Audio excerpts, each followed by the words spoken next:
नमः शिवाय। प्रिय भक्तजनों, आज हम आपको सुनाने जा रहे हैं सोमवार व्रत की कथा। जो भक्त इस कथा को श्रद्धा से सुनते हैं उनके घर में सुख शांति और समृद्धि आती है। कथा को पूरा जरूर सुनिए, जो इस प्रकार है। एक बहुत धनवान साहूकार था, जिसके घर अन्न धन आदि किसी प्रकार की कोई कमी नहीं थी, परंतु उसको एक दुख था कि उसके कोई पुत्र नहीं था। वह इसी चिंता में दिन रात रहता था। वह पुत्र की कामना के लिए प्रति सोमवार को शिव जी का व्रत और पूजन किया करता था तथा सायंकाल को शिव मंदिर में जाकर शिव जी के श्री विग्रह के सामने दीपक जलाया करता था। उसके इस भक्ति भाव को देखकर एक समय श्री पार्वती जी ने शिव जी से कहा, हे महाराज, यह साहूकार आपका अनन्य भक्त है और सदैव आपका व्रत और पूजन बड़ी श्रद्धा से करता है। इसकी मनोकामना पूर्ण करनी चाहिए। शिव जी ने कहा, हे पार्वती, यह संसार कर्म क्षेत्र है। जैसे इंसान खेत में जैसा बीज बोता है वैसा ही फल काटता है, उसी तरह इस संसार में जैसा कर्म करते हैं वैसा ही फल भोगते हैं। पार्वती जी ने अत्यंत आग्रह से कहा, महाराज, जब यह आपका अनन्य भक्त है और इसको अगर किसी प्रकार का दुख है तो उसको अवश्य दूर करना चाहिए, क्योंकि आप सदैव अपने भक्तों पर दयालु होते हैं और उनके दुखों को दूर करते हैं। यदि आप ऐसा नहीं करेंगे तो मनुष्य आपकी सेवा तथा व्रत क्यों करेंगे। पार्वती जी का ऐसा आग्रह देख शिवजी महाराज कहने लगे, हे पार्वती, इसके कोई पुत्र नहीं है। इसी चिंता में यह अति दुखी रहता है। इसके भाग्य में पुत्र न होने पर भी मैं इसको पुत्र की प्राप्ति का वर देता हूँ, परंतु यह पुत्र केवल 12 वर्ष तक जीवित रहेगा। इसके पश्चात वह मृत्यु को प्राप्त हो जाएगा।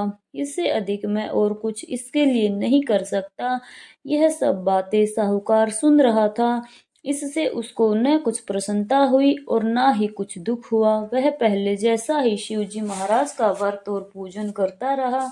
कुछ काल व्यतीत हो जाने पर साहूकार की स्त्री गर्भवती हुई और 10वें महीने उसके गर्भ से अति सुंदर पुत्र की प्राप्ति हुई। साहूकार के घर बहुत खुशी मनाई गई, परंतु साहूकार ने उसकी केवल 12 वर्ष की आयु जान कोई अधिक प्रसन्नता प्रकट नहीं की और न ही किसी को भेद बताया। जब वह बालक 11 वर्ष का हो गया तो उस बालक की माता ने उसके पिता से विवाह आदि के लिए कहा, तो वह साहूकार कहने लगा कि अभी मैं इसका विवाह नहीं करूंगा, अपने पुत्र को काशी जी पढ़ने के लिए भेजूंगा।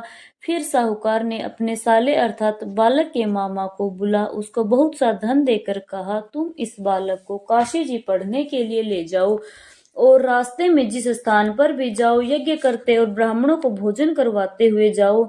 वह दोनों मामा भांजे यज्ञ करते और ब्राह्मणों को भोजन करवाते हुए जा रहे थे। रास्ते में एक शहर पड़ा। उस शहर में राजा की कन्या का विवाह था और दूसरे राजा का लड़का जो विवाह कराने के लिए बारात लेकर आया था वह एक आंख से काना था।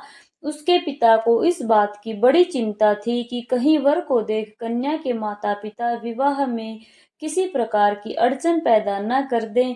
इस कारण जब उसने अति सुंदर सेठ के लड़के को देखा तो मन में विचार किया, क्यों न दरवाजे के समय इस लड़के से वर का काम चलाया जाए। ऐसा विचार कर वर के पिता ने उस लड़के और मामा से बात की तो वे राजी हो गए। फिर उस लड़के को वर के कपड़े पहना तथा घोड़ी पर चढ़ा दरवाजे पर ले गए और सब कार्य प्रसन्नता से पूर्ण हो गया।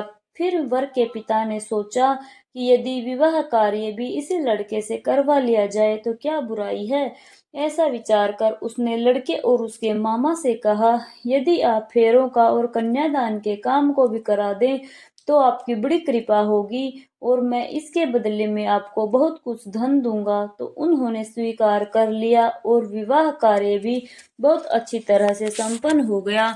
परंतु जिस समय लड़का जाने लगा तो उसने राजकुमारी की चुंदड़ी के पल्ले पर लिख दिया कि तेरा विवाह तो मेरे साथ हुआ है, परंतु जिस राजकुमार के साथ तुमको भेजेंगे वह एक आंख से काना है और मैं काशी जी पढ़ने जा रहा हूँ। लड़के के जाने के पश्चात उस राजकुमारी ने जब चुंदड़ी पर ऐसा लिखा हुआ पाया तो उसने राजकुमार के साथ जाने से मना कर दिया और कहा कि यह मेरा पति नहीं है, मेरा विवाह तो इसके साथ नहीं हुआ है, वह तो काशी जी पढ़ने गया है।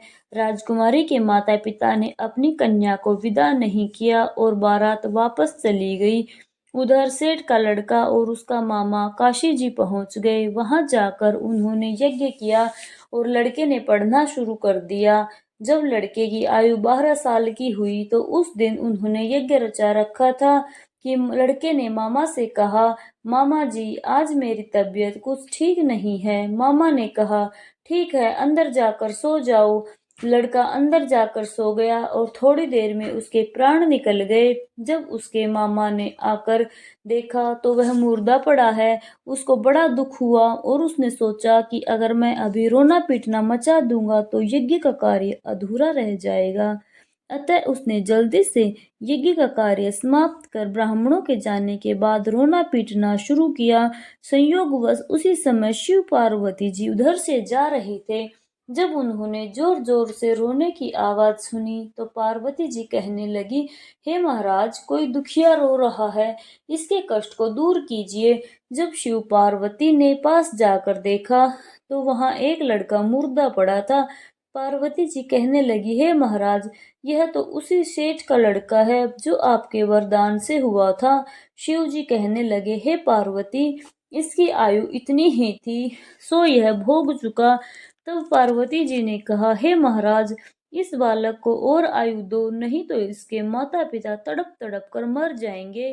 पार्वती जी के बार बार आग्रह करने शिव जी ने उसको जीवन वरदान दिया और शिव जी महाराज की कृपा से लड़का जीवित हो गया। शिव पार्वती कैलाश चले गए। तब वह लड़का और मामा उसी प्रकार यज्ञ करते तथा ब्राह्मणों को भोजन करवाते अपने घर की ओर चल पड़े। रास्ते में उसी शहर में आए जहां उसका विवाह हुआ था। वहां पर आकर उन्होंने यज्ञ आरंभ कर दिया तो उस लड़के के ससुर ने उसको पहचान लिया और अपने महल में ले जाकर उसकी बड़ी खातिरदारी की और बहुत दास दासियों सहित आदर पूर्वक लड़की और जमाई को विदा किया।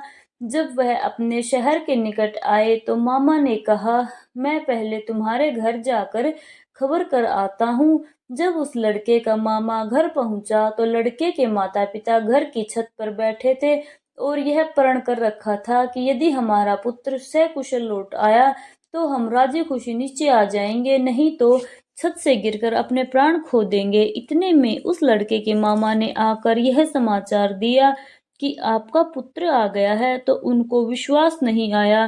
तब उसके मामा ने शपथ पूर्वक कहा कि आपका पुत्र अपनी स्त्री के साथ बहुत सारा धन लेकर आया है।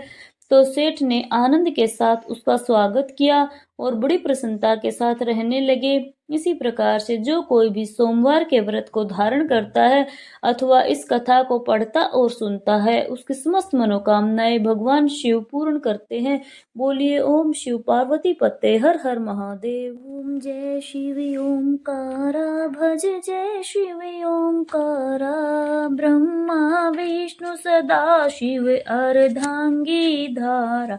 ओम जय शिव ओंकारा, एकानन चतुरानन पंचानन राजै, हंसानन गरुड़ासन वृषवाहन साजै। ओम जय शिव ओंकारा, दो भुज चार चतुर्भुज दस भुज अति सोहे, तीनों रूप निरखते त्रिभुवन जन मोहे। ओम जय शिव ओंकारा, अक्षमाला वनमाला मुंड माला धारी, चंदन मृग मद सोहे भोले शशिधारी।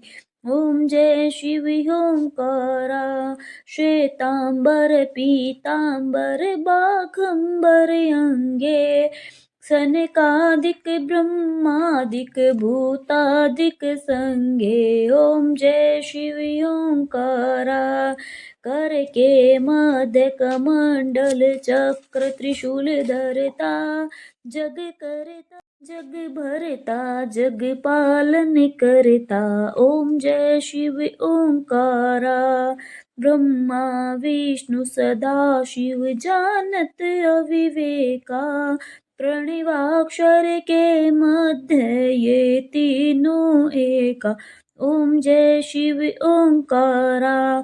त्रिगुण शिव जी की आरती जो कोई नर गावे।